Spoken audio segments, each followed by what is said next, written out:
Estamos con Jeremías. Cuando yo les dije que el hombre tenía mucho asunto que dar, no era broma, una realidad. Hablemos hoy de lo que Jeremías nombró el olor del pecado. Así como lo escuchas, el olor del pecado. Vayan conmigo a Jeremías 5, por favor. Trajeron Biblias, ¿verdad? ¿Sí o no? Qué bueno, más te vale. Tiene que ser así. Trae tu Biblia. Sácala a pasear a veces, ¿no? Jeremías 5, versículo 20 al 25. Te lo voy a leer. Dice así: anunciai esto en la casa de Jacob, y haced que esto se oiga en Judá, diciendo: oíd ahora esto, pueblo necio sin corazón, que tiene ojos y no ve, que tiene oídos y no ¿qué? No oye. A mí no me temeréis. Miren lo que dice el Señor. A mí no me temeréis, dice Jehová. No os amedrentaréis ante mí, que puse arena por término al mar, por ordenación eterna, la cual no quebrantará. Se levantarán tempestades, mas não prevalecerán. Bramarán sus ondas, mas no lo pasarán. No obstante, ese pueblo tiene corazón falso y rebelde. Corazón odiaba a Jeremías, ¿no? Se paraba y hablaba esas cosas, pero era palabra de Dios. Por más dura que fuese. No obstante, ese pueblo tiene corazón falso y rebelde. Se apartaron y se fueron. Y no dijeron en su corazón: temamos ahora a Jehová, Dios nuestro, que da lluvia temprana y tardía en su tiempo, y nos guarda los tiempos establecidos de la siega. Vuestras iniquidades han estorbado esas cosas, y vuestros pecados apartaron de vosotros el ¿qué? El bien. Durísimo. Jehová le dijo a Israel que sus pecados les habían negado las bendiciones que Él tenía preparado para ellos. Te voy a repetir. Israel no recibía lo que Dios quería dar, porque Jehová no puede dar un premio a la rebelión. No lo hace. No lo hace. La pregunta es ¿por qué a ese grado llegó la situación? En Brasil hay un animalito llamado gambá. Gambá. No sé cómo es en Colombia, pero en Brasil es gambá. Aquí es, a ver, corrígeme, zorrillo. ¿Así se dice, zorrillo? Mi pronuncia está más o menos, ¿no? Zorrillo. Gracias. El nombre científico es Mephididae. Y por eso en Brasil, cuando algo o animal dice, isso fede, é fedido. Mephididae. Pastor, que tem que ver isso com o sermão todo? Alguém sabe hasta que distância o zorrillo pode lançar seu chorro de mal olor? Tens alguma ideia de hasta onde lo pode fazer? Ok. De 2 a 5 metros. Por isso passa por um zorrillo e vê que se para de 2 patas delanteiras e abre as patas traseiras, corre, aléjate. De 2 a 5 metros lança o chorro dessa coisa apestosa que tem. Alguém sabe quantos metros a la redonda se percebe esse olor? De 50 a 65 metros. Tenho uma ideia. Tenho por seguro que se algum zorrillo te rocia algo, nadie vai querer estar cerca de ti. Mínimo 100 metros de ti. E te vão apelar. E vão pedir que quemes tu roupa, por favor, porque não há como sacar isso. A Bíblia nos diz que o pecado hace lo mismo com o homem. O pecado huele mal. O pecado apesta. E nadie estará cerca de aquele que huele mal. El pecador o la pecadora es un solitario. Y se excusa, no, así soy porque no me gusta. No es cierto. No es cierto. Tu pecado te aleja de Dios y aleja de ti a los hombres. Jeremías 5. Jehová está diciendo a Israel: Israel, ustedes apestan. En otras palabras, es eso lo que Jehová dijo a Israel: apestan. Enumera ahí una serie de pecados que le han causado enojo y ira a Jehová. Y luego, él hace el siguiente comentario en el versículo 25, ¿no? Sus pecados los han privado de cosas buenas.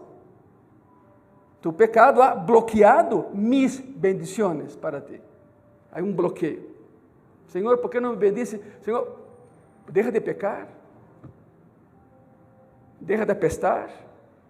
Y Dios se acerca y te bendecirá.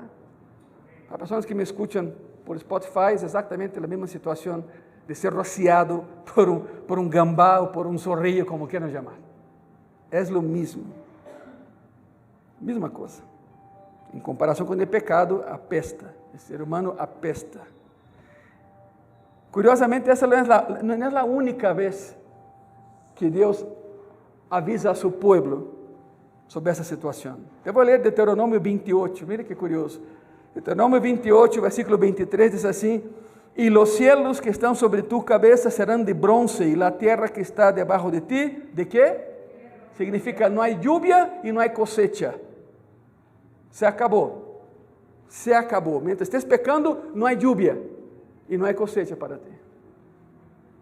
Isaías 59, 2. Pero vuestras iniquidades han hecho división entre vosotros y vuestro Dios, y vuestros pecados han hecho ocultar de vosotros su rostro para no oír. La misma cosa, misma situación. Algo más cercano a nosotros, Mateo capítulo 5, versículo 23 y versículo 24. ¿Alguien me lo puede leer, por favor? Mateo 5, 23 y 24. Por tanto, si traes tu ofrenda al altar, y allí te acuerdas de que tu hermano tiene algo contra ti, deja allí tu ofrenda delante del altar y anda. Reconcíliate primero con tu hermano y entonces ven y presenta tu ofrenda. Vamos por partes, ¿no? Por tanto, se trae tu ofrenda. ¿Qué ofrenda traes al altar? Tu corazón, no es tu lana. Que no es tuya, es de Dios. ¿Cómo entregas tu corazón? Orando. A sentença aqui é muito clara. Se vienes aqui a orar e hincado te acordas que alguém tem algo contra ti, ve, búscalo, arregla a situação, ve e ora. E o Senhor oirá tu oração. É uma cadena de eventos. A ofrenda aqui não é dinheiro, é tu coração. E lo entregas como? Orando. Jeová disse: não escucharé tu oração hasta que arregles a situação com a pessoa que está ofendida contigo. Não importa quem é pesado, porque aqui não diz, se estás hincado aqui e te acordas que tu hermano tem algo contra ti, espera a que venga e te busque, não lo vai ser. Aqui diz, tu levanta-te e búscalo. Não importa quem haya empezado a bronca, importa quem la vai terminar. É a situação aqui. 1 de Pedro 3:7. ¿Lo podem ler, por favor? Vosotros, maridos, igualmente, vivid con ella sabiamente, dando honor a la mujer como a vaso más frágil y como a coherederas de la gracia de la vida, para que vuestras oraciones no tengan estorbo. Quando eu me converti e li esse passagem, eu pensei, a ver tantito, as mulheres têm o umbral de dolor muito mais alto que o nosso. Aguentam mais.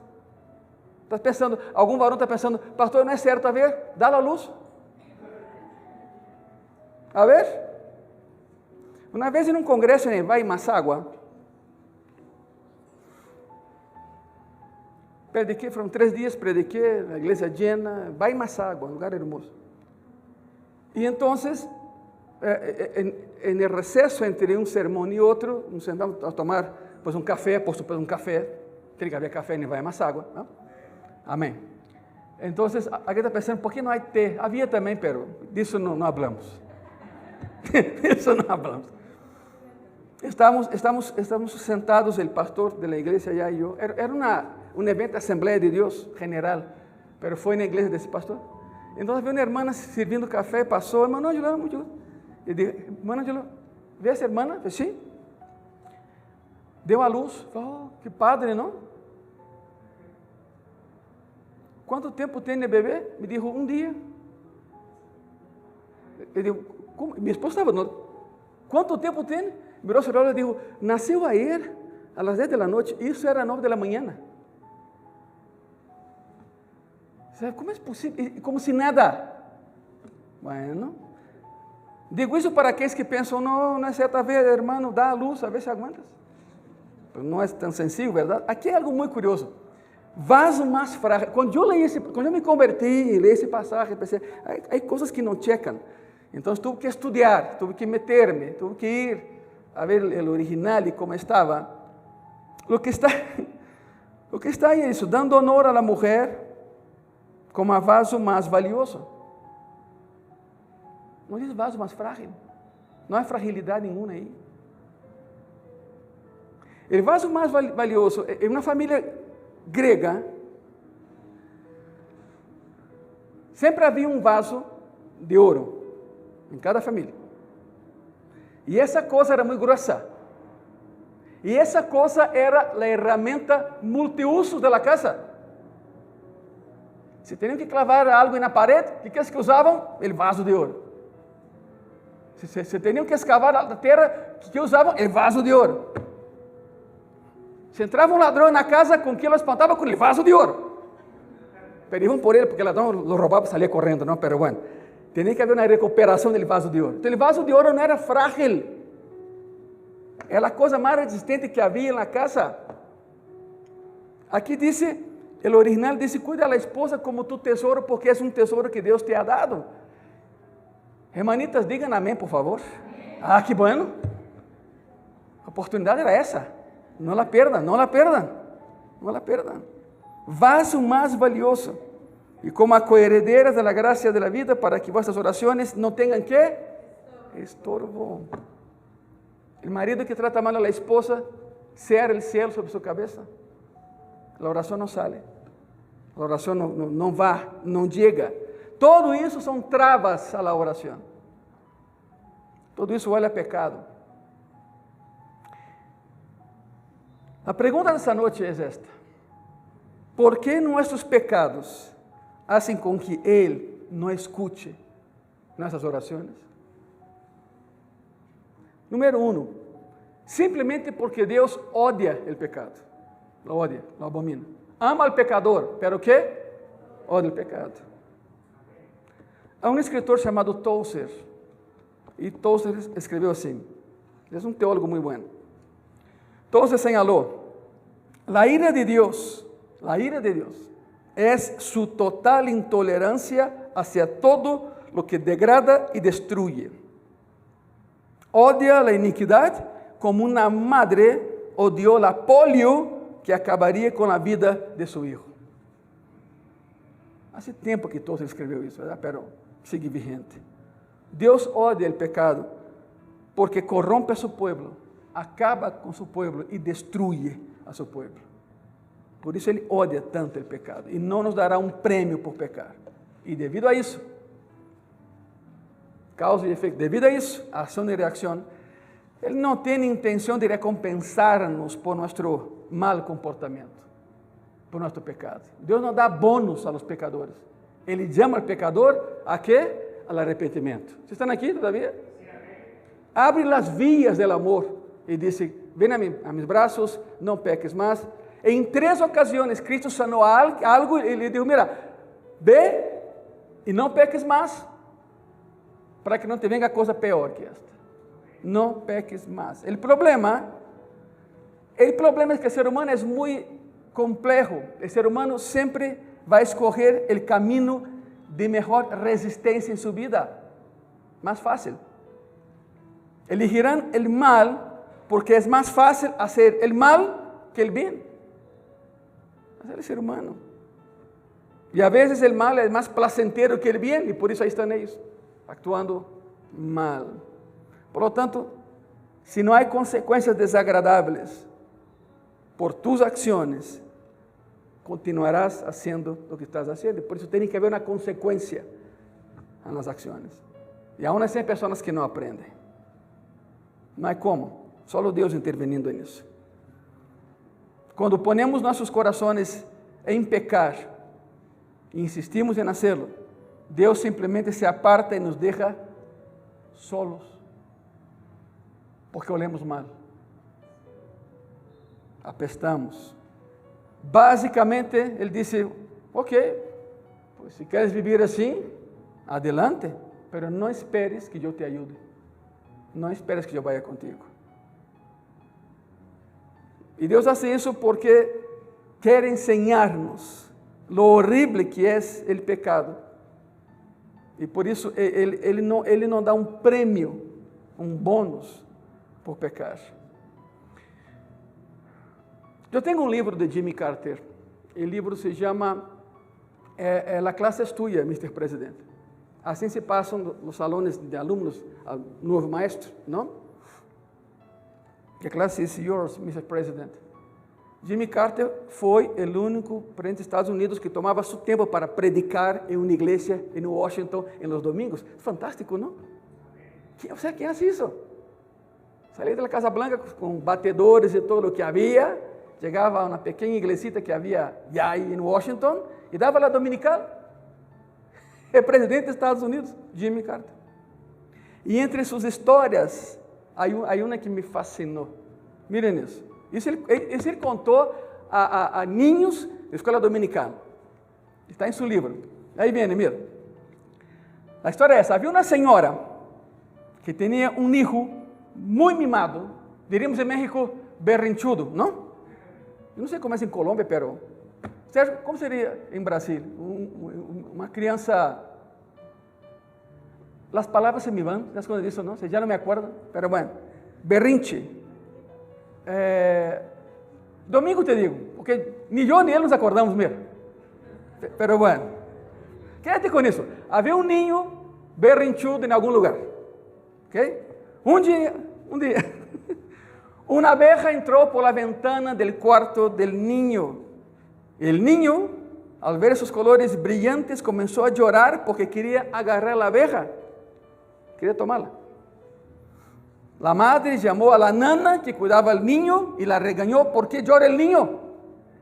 Fíjate, ¿por qué llora el niño? Sea lo que sea que quiera, dáselo. Entonces la nana regresó con el niño y a los pocos minutos se escuchó un grito enorme. Un grito enorme. La madre corre y grita, ¿qué pasó? La nana le dijo con mucha calma, consiguió lo que quería. Es lo que quería. El hombre es así.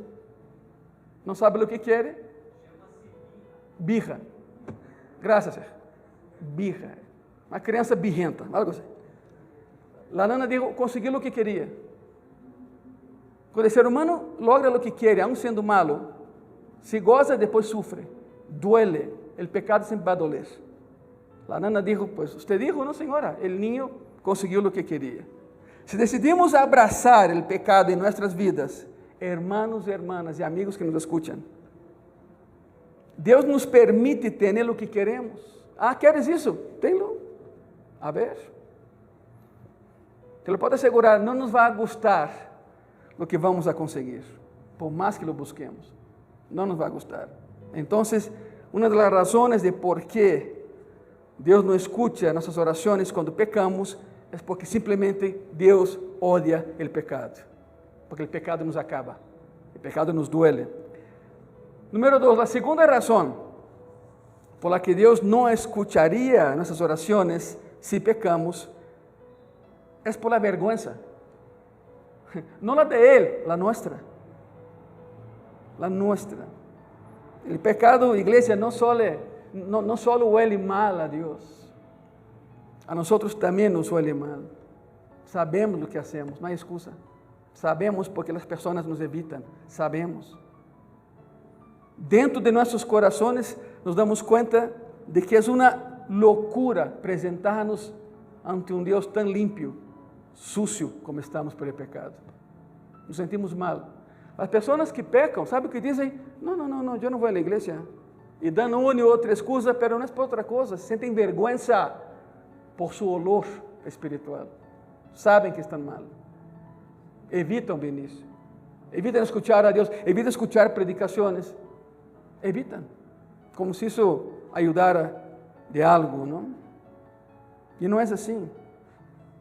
Sabemos que no podemos presentarnos ante Dios cubiertos con el hedor de nuestra pecaminosidad y esperar que Él se alegre con nosotros. No lo va a hacer. Pablo, el apóstol Pablo, describe ese sentimiento de la siguiente manera. Te lo voy a leer. Romanos 7. Va a Romanos 7 conmigo, por favor. Es más, que alguien me ayude a leer. Romanos 7, versículo 18 al 24. ¿Qué dice ahí? Yo sé que en mí, esto es, en mi carne, no mora el bien porque el querer el bien está en mí, pero no el hacerlo. Porque no hago el bien que quiero, sino el mal que no quiero, y eso hago. Y si hago lo que quiero, ya no lo hago yo, sino el pecado que mora en mí. Así que, queriendo yo hacer el bien, hallo esta ley que el mal está en mí.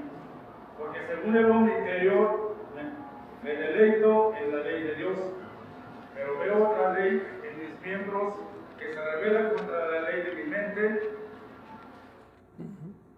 y que me lleva cautivo a la ley del pecado que está en mis miembros. Miserable de mí.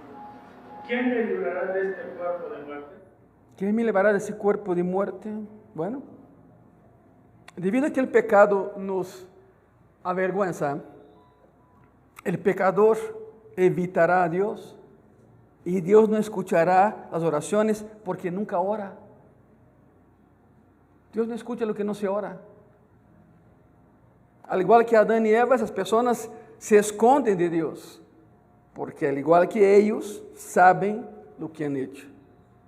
Saben que su pecado les hace oler horrible. No quieren ni acercarse a Dios. La persona que peca una vez y no se arrepiente, ¿sabe lo que pasa, no? Peca otra vez. Ray Charles fue uno de los mayores músicos de la historia. Ray Charles. Ray Charles no nació ciego. Cuando él tenía 6 años de edad, su mamá lavaba ropa para familias. Y había una tina con agua. Y Ray Charles, jugando con su hermano de 2 años, lo tiró a esa tina y lo mató. El trauma foi tão forte que não sei o que passa no cérebro, não sei o que passa aí, doutora, não sei o que passa, pero quedou cego. Se bloqueia. Os médicos, depois que era rico e famoso, que lo analisavam, não há nada com tu sistema óptico, nada. Pero ele matou a sua irmã. Ele tinha 6 anos, sua irmã tinha 2 anos. Te imagina a loucura, não? E então, cresceu com esse estigma e aí sim, 1 ano depois já não veia nada. Era um ninho discapacitado com capacidades diferentes, não? Pero aún assim se superou, foi à universidade. E quando sua mamã lo enviou com o dinheiro de lavar roupa à universidade, porque assim foi. Em sua biografia, o livro é fantástico, pero há uma frase que me quedou grabada a fuego. Su mamá le da el dinero, ya no veía, no podía agarrar, entonces paga al conductor del camión y le dijo, te encargo por favor, ¿no? Y se lo llevó, el conductor se fue honesto, el tipo, qué bueno, ¿no? Pero a Ray Charles, la mamá, fue la última cosa que ella dijo a su hijo porque nunca más se vieron. La mamá le dijo, Raymond, que era Raymond, acuérdate de algo. Quien miente, roba. Y quien roba, siempre va a mentir. Fue todo lo que dijo. Y es cierto. Y es correcto. Los 2 pecados van de la mano. Uno lleva el otro. Aunque la persona físicamente no te robe tu dinero, pero roba tu paz. rouba tu energia, te rouba. A persona que miente y que te miente rouba tu paz y rouba todo lo demás. Una y otra vez. Por lo tanto, la persona que peca una vez y no se arrepende va a volver a pecar. Su corazón va endurecendo. É o que Pablo dizia, uma mente cauterizada, uma mente entenebrecida. Pensa que não é pecado. Para essa pessoa, como que hace um auto-lavar de seu cérebro, não é pecado, sendo que é pecado. Peca uma e outra vez, tanto que o pecado se converte em estilo de vida. Peca tanto que o pecado já é seu estilo de vida. Em Jeremias, los hebreos habían tomado la decisión de comportarse así, era su estilo de vida. Pueblo de Dios, era su estilo de vida. Habían adquirido el hábito de practicar pecado, y el pecado era normal para ellos, y la justicia era una aberración. Tanto fue así, que una vez, Cristo dijo a sus discípulos, tenemos que pasar del otro lado del lago, del otro lado. Hace 2000 años, donde él quería ir y fue, no había nada. Nada. Ni una casa, ni una ciudad, nada. Él dijo, es necesario que vaya del otro lado. Nadie entendió nada, pero como era el jefe, vámonos. Y una tempestad se levantó. No era época de tempestades, la tempestad quería impedir que Cristo llegara al otro lado. Sempre que Deus te manda a algum lado para hacer su obra, a tempestade se desata em tu vida. Sempre ha sido assim. Deus te envia a orar por não sei quem e se levanta todo para que não vayas. A tempestade se levanta. Então Cristo cai e emudece. Quando pisou do outro lado, os discípulos descobriram por que tinha que estar aí, o endemoniado gadareno. Eu he visto pessoas endemoniadas, pero com 6.000 demônios. Em minha vida havia visto isso. E nunca he visto, Se com 2, 3 é difícil já. Não é impossível. Não, pero é difícil. Como te chamas? Legião. Uma legião são 6.000. É a escala romana de seu exército. Uma legião romana são 6.000. Bueno, uma companhia são 600. Por isso sabemos que os que foram arrestar a Cristo allá foram 600 soldados romanos. 600 soldados para um. Claro, bueno. Chega Cristo, havia um montão de porcos por allá, quebrantando a lei judia. Então Cristo, os porcos se llenaram de chamucos, e os porcos se foram a um precipício e se suicidaram os porcos. Ou seja, Cristo com uma pedra matou 2 conejos, digamos assim. Libertou o endemoniado e desatou a justiça na pessoa. Chegam os dueños de la porcaria que havia por allá, porcaiada, como tu quieras chamar, chegaram todos eles. Pero sabe o que me impressiona el pasaje? É que el pasaje diz assim, literalmente, chegaram eles e vendo al muchacho sentado, banhado, vestido e cuerdo, se assustaram muito. Uma loucura. Mientras esse muchacho andava como um animal desnudo comendo cadáveres, porque se hacen los endemoniados, era normal. Imagínate, hasta onde chegou Israel, os hebreus. Lo anormal era normal e lo normal era uma aberração. Dice que quando lo vieron sentado, bañado, vestido e cuerdo, dice assim, se assustaram muchísimo. Todo al revés. A pessoa sem Cristo, seus valores estão completamente al revés. Sua ética nem existe. O detalhe todo disso é que o pecado provoca uma confusão mental.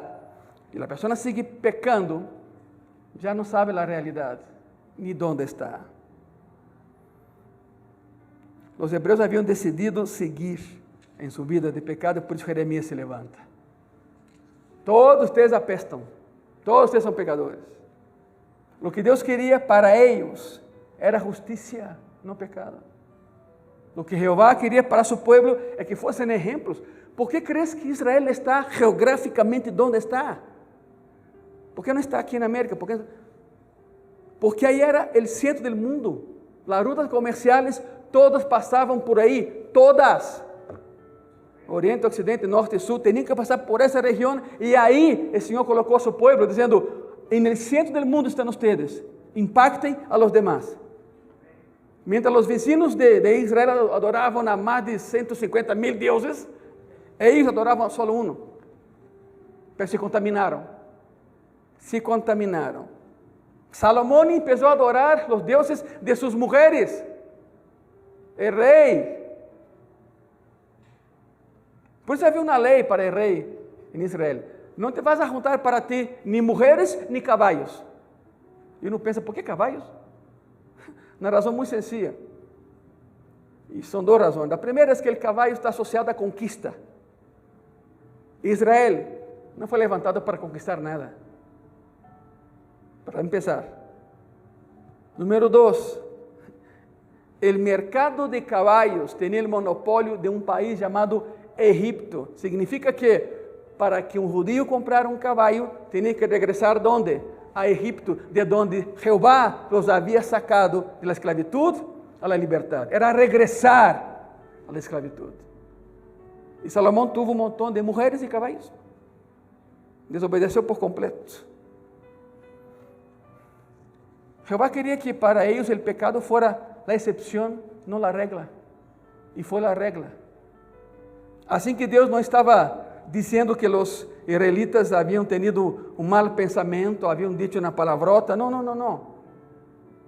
No era solo eso. Esas personas habían adquirido el hábito de pecar.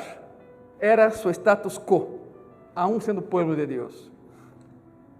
Y por eso apestaban ante Dios.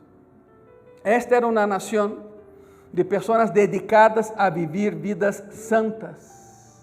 Ejemplos de vida. No lo hicieron. No impactaron a nadie, sino que fueron impactados por todos. A tal grado que una junta del concilio se reúne, va con Samuel y dijeron, oye Sammy, así muy íntimos, ¿no? Oye Sammy, queremos un rey. Y Samuel, ¿cómo? Perdón, queremos un rey. Todos tienen reyes menos nosotros. Wow. Los egipcios tienen un rey, que es Faraón. Lo ven todos los días y lo tocan cuando él aparece. Los asirios tienen rey. Los sirios tienen rey. Los medios tienen rey. Los persas tienen rey. Los babilonios tienen rey. Queremos un rey. Tú, profeta, úngenos un rey. Está así. Samuel se aparta llorando, se va enojadísimo. Jehová lo agarra y dice, a ver Samuel, ¿por qué lloras? Señor, es que no, hijo. Jehová dijo, hijo. ¿No entiendes, verdad? A ti no te desecharon, a mí me desecharon como rey. ¿Quieren un rey? Les daré un rey que enviará sus hijos a la guerra, se acostará con sus hijas y matará a los maridos y mujeres. Ese fue Saúl. ¿Quieren un rey? Les daré un rey. Ya saben, ¿no? ¿Cuál es el peligro de pedir algo a Dios? Que Dios te lo dé. Por eso, cuidado con lo que pides. Queremos un rey, ¡pum! Ahí está el rey de ustedes, que nunca actuó como tal, pero esa es otra historia.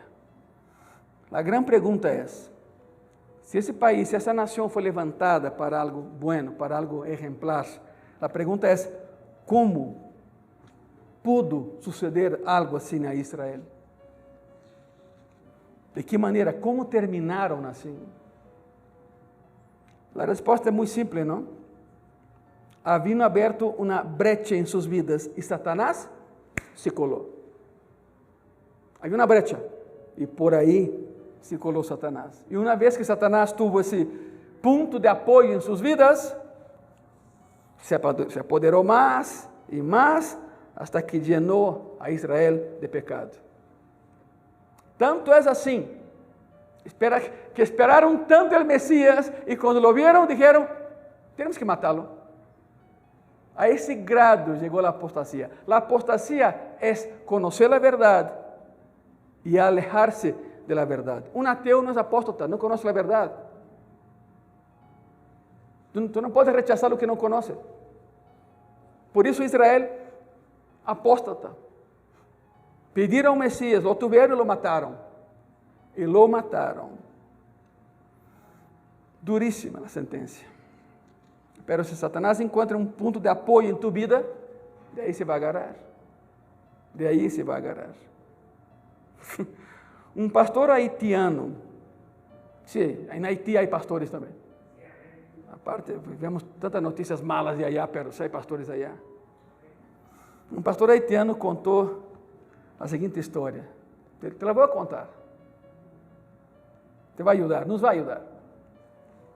Certo homem queria vender em Porto Príncipe, certa pessoa queria vender sua casa por $2,000. Esse é o preço. Outro homem queria comprar a casa, pero não podia comprar al preço completo. Depois de muito negociar, o proprietário acordou vender a casa por la mitad, pero com uma condição. Mira a condição. Entrando na casa, sobre a porta havia um clavo. Um clavo. O homem disse: te vendo toda a casa, menos o clavo. Como? Pensei, te vendo a casa, pero o clavo é meu. Déjalo aí. Sim ou não? Sim, está bem. Não lo queres levar? Não lo saques de aí. Vendeu toda a casa, menos a propriedade del clavo. Depois de vários anos, o proprietário original queria recuperar a casa. Se queria a casa de volta. Pero o novo proprietário, pues não queria vender a casa. Assim que o dueño número 1 saiu da carretera, encontrou o cadáver de um perro na carretera e lo colgou desse clavo.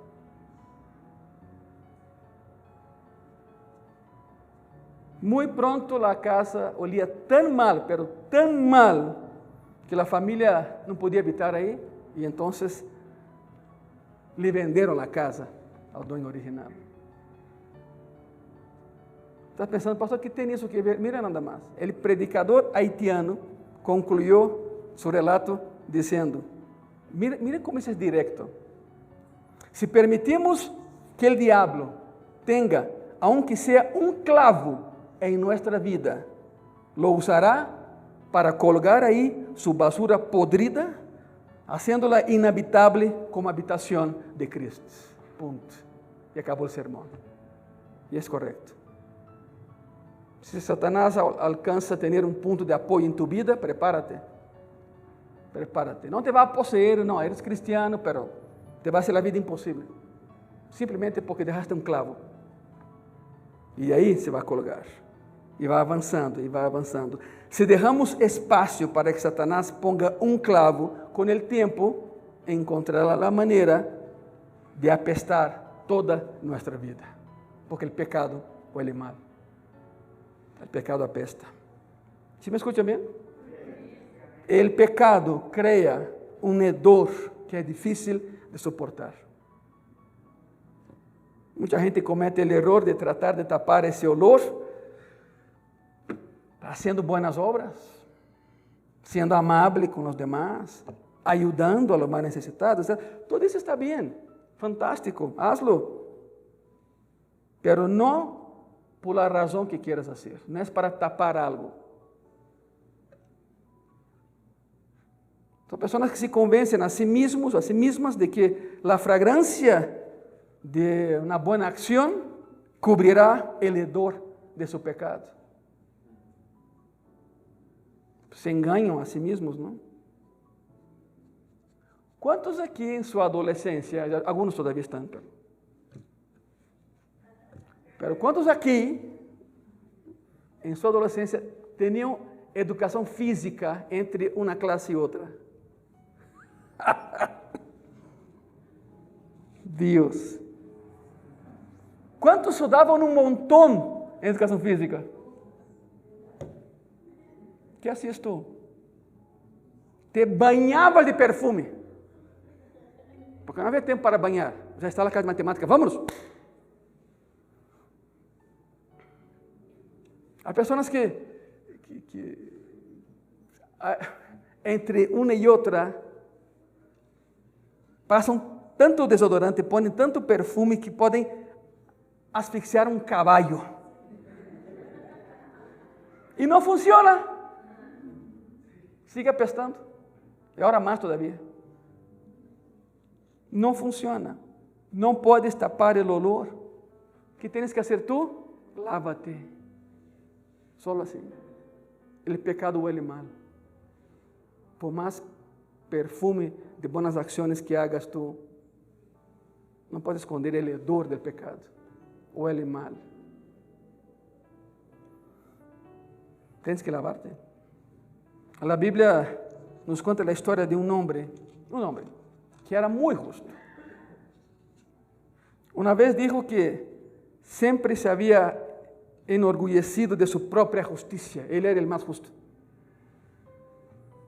De hecho, quando se tratava de ser justo, ele era intachable. Esse quadro era tremendo. Filipenses 3:6 diz assim: enquanto a celo, perseguidor de la iglesia, en cuanto a la justicia que es en la ley, irreprensible. ¿Quién era él? Famoso Saulo de Tarso. Que não cambiou de nome em caminho a Damasco, não cambiou de nome em Antioquia. Não sabemos quando cambiou de nome.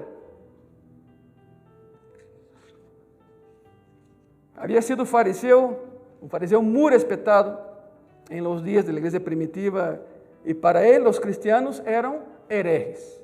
Não? Mas, sabe por que foi a Damasco? Ele chegou com o sumo sacerdote e disse: a ver, Senhor, essa nova secta, los del camino, porque eram, assim se conhecia a igreja, los del camino, porque Cristo dijo: eu sou caminho, verdade e vida, não? Nenhum judío pode dizer los de la vida, los de la verdade, que eles quedavam los del camino, não? Hasta onde chegaram os del camino, dijeron hasta Damasco. E Pablo dijo: dame uma carta para que eu possa cruzar as linhas romanas e empezar a matá-los de Damasco a Jerusalém. Essa foi a intenção. Su viagem placentero a Damasco. Uau! Não chegou como quis chegar, verdade? Foi muito diferente o caminho. Busca um homem que está aí na calle direita. Ojo, ou seja, não era a calle a la derecha. Lê bem tu Bíblia. Damasco, la entrada de sur a norte, não há nenhuma calle a la derecha.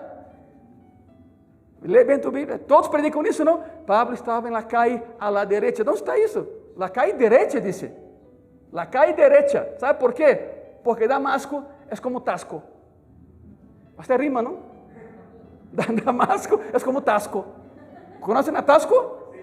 É assim, não? É como minha cidade em Brasil, é assim também. Em Damasco, há 2000 anos, havia uma sola calle que era ¿qué? Isso é. ¿Dónde vives? En la calle derecha. La única calle derecha de la ciudad. Por aí estava Pablo. Pablo é tremendo. Isso, sua missão de vida, é erradicar a igreja. Essa era a sua intenção de vida. Ele, inclusive, havia participado do assassinato do primeiro mártir, não? Que foi Estevão. Pablo estava aí e disse: a ver, as mangas das túnicas judías estorvam para a pedrada, não? Não? Como que não agarra voo tu pedra, não? Para matar, dá-me tu túnica. E então se sacavam suas túnicas, há muitas graças, entregavam, agarravam a pedra e dum, a Estevão. Ele carregou as túnicas de aqueles que mataram a Estevão. Assim de bueno era Pablito.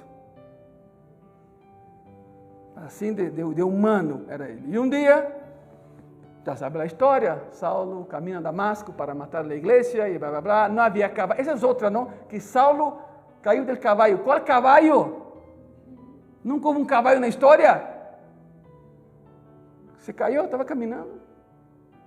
Saulo estava caminhando a Damasco, com a intenção de matar a todos. En el camino, Jesús se enfrenta a él, lo deja ciego.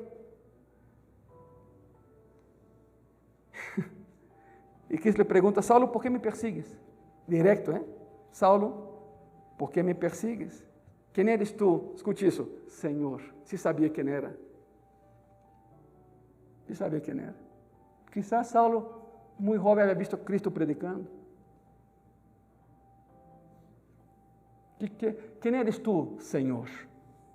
Es un título que solo se mencionaba a César, el Curios, el Kaiser, el Señor. Solo los cristianos decían a Cristo, Señor.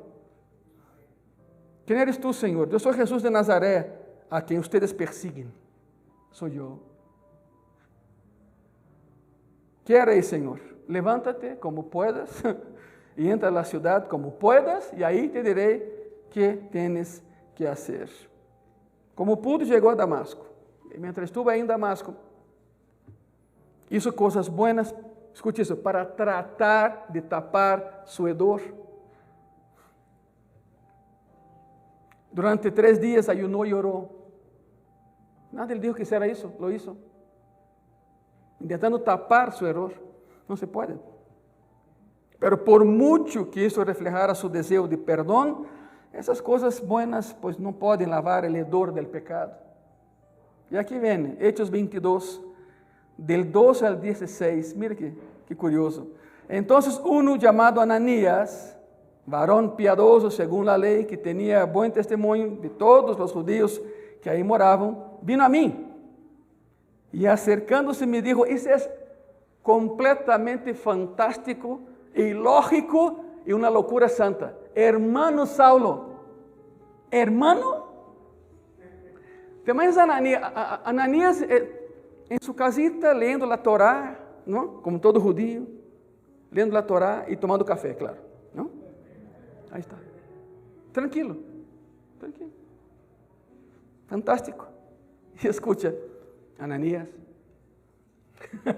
Ananías, sí señor. Ve a Damasco. ¿Conoce a Saulo de Tarso? Sí señor. Ve por él. Porque instrumento mío es él. Predicará a reyes, príncipes y nobleza. Pero es necesario que vayas allá. ¿Qué harías tú si fuese Ananías? Bueno, yo no sé, pero Ananías que está Dios, Señor, tú que eres Dios, tú que eres Jehová y sabe todo, ¿no sabe lo que ese hombre nos ha matado? Persigue a tu iglesia, ¿quieres que yo vaya allá? ¿Y solito? Sí, Ananías, tú vas. Tú vas. Quizá cuando entró temblando de miedo, ¿no? Hermano Saulo. Entró y dejó la puerta abierta, ¿no? Porque se avanza yo me escapo de aquí. No vas a creer, en Damasco, iniciando la calle derecha, hay una taquería. ¿Cómo se llama? Y hay un trompo afuera. Un trompo. Lástima, tengo que decirles que el taco no es invención mexicana. Ustedes lo perfeccionaron, son maestros ustedes. Amén. Pero eso fue inventado allá. El trompo y todo, la carne picando por todo lado, essa coisa volando para cá, e um circo isso maravilhoso, não? Pero en esa taquería hay un trompo afuera. Adivina cómo se llama la taquería en español. ¿Taquería de quién? De Saulo. Y cuando entras, el dueño, un libanés muy solícito, encantadísimo, no importa si eres judío, marciano, jupiteriano, lunático, lo que sea, él te atiende muy bien. Y siempre, en medio de la plática, te dice, ¿fue aquí? ¿Fue aquí? ¿Aquí qué? Saulo, su casa, la ceguera, Ananías, fue aquí. Él sabe la historia. Entonces, cuando uno dice, bueno, ¿no? Está bien. Te la compro, ¿no? Está bien. No, no solo eso, te dice, ¿quieres ver?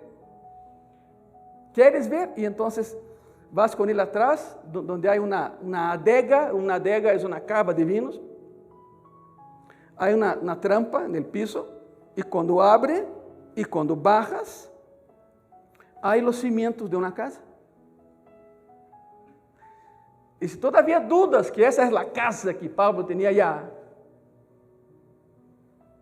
rápidamente él saca una copia de un documento que el gobierno de Damasco le otorgó a él, los arqueólogos. Esa es la casa de Saulo. Ponto. Si es o no es, no importa. Para que está padre, se está padre. No va a ver isso aí. Ve allá e ora por ele. Então, mira, aí vamos com a história. Estamos terminando. Pablo tentou, de hecho, orou, ayunou, como se isso fora suficiente para lavar su hedor del pecado. Hechos 22, del 12 al 16. Entonces uno chamado Ananías, varón piadoso según la ley, que tenía buen testimonio de todos los judíos que ahí moraban, vino a mí y acercándose me dijo: hermano Saulo, recibe la vista. Isso é extraordinário. Eu dije: hermano Saulo, ven aqui tantito, híncate. Não, hermano, solta-me, não, porque solta a arma, por favor, já eres outro, solta, por favor. Deja a espada allá, hermano, somos amigos, por favor. Recibe la vista. Ni siquiera foi híncate, vamos, Deus te ama, pum, com a autoridade do Senhor, não? Recibe la vista. E eu, naquela mesma hora, recobrei la vista e lo mirei. Uma de duas, o Ananías se puso muito contento ou muito tembloroso, não? Porque dijo: agora me vê? Não me veia, podia escapar, mas agora eu tenho cara a cara, não? E aí vem, recobrei la vista e lo mirei, versículo 14, ele dijo: el Dios de nuestros padres, ou seja, lo jalou a nível familiar. Tu também és judío, eu sei tua história. El Dios de nuestros padres te ha escogido para que conozcas su voluntad y veas al justo. A ver, ¿quién es el justo? Cristo. Y veas al justo y oigas la voz de su boca, porque serás testigo suyo a todos los hombres de lo que has visto y ¿qué? Oído. Ahora pues, ¿por qué te detienes? Como que diciendo: vamos, ya, levántate. ¿Por qué te detienes? Levántate y bautízate. ¿Y lava qué? Está en negrita. Y lava tus pecados, invocando ¿qué? Su nombre.